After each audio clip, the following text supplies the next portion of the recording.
Каһарман шагыйребезнең батырлыкларын без һәр вакыт истә тотарга тиешбез. Бу көннәрдә Мәскәүдә дә татар халкының бөек улы Муса Җәлилгә багышлап хәтер кичәсе узды. Биредә дә шагыйрьнең 115 еллыгына багышлап күп төрле чаралар каралган.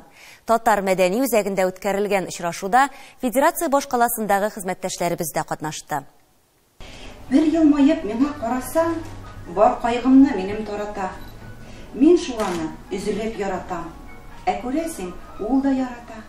Аның шигырьләреннән өзекләр еллар узуга карамастан бөтен ил буенча яңгырый, бигрәк тә Мәскәүдә. Чөнки Муса Җәлил фронтка нәкъ менә бу шәһәрдән китә дә инде.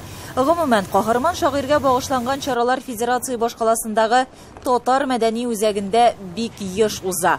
Асадуллаев йорты Муса Җәлилнең үзенә дә шактый кадерле була. Менә бу тарихи бинада 20-30 елларда татар мәктәбе эшләп килгән. Муса Җәлил шушы бинага килеп дәресләр үткәргән, әдәбият түгәрәкләренә безнең хәзер исемнәре билгеле булган кешеләр дә йөргән. Менә шушындый тарихи бинада безнең китапханә урнашкан. Муса Җәлилгә багышланган чаралар җыр-моңсыз узмый, аның шигырьләренә дә көй үзеннән үзе языла.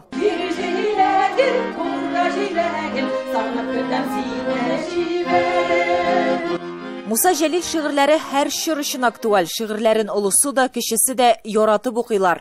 Җитә синең күзләреңнең ялкыннан шулай кабынып, яшәү җирдә гомер ахрынча, назлы карашыңны сагынып.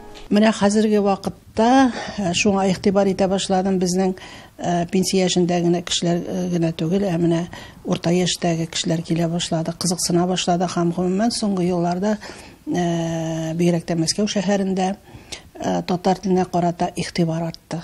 Кичә бик күңелле, мәгълүматлы булды. Беркемне дә битараф калдырмады. Бик матур коллективлар биредә җыелган. Күңелем, ничек әйтим, шатланып куанып китә. Ничек шундый бер сүзләр бар. Тукай не умер, жив народ. Но мин бүген әйтәм.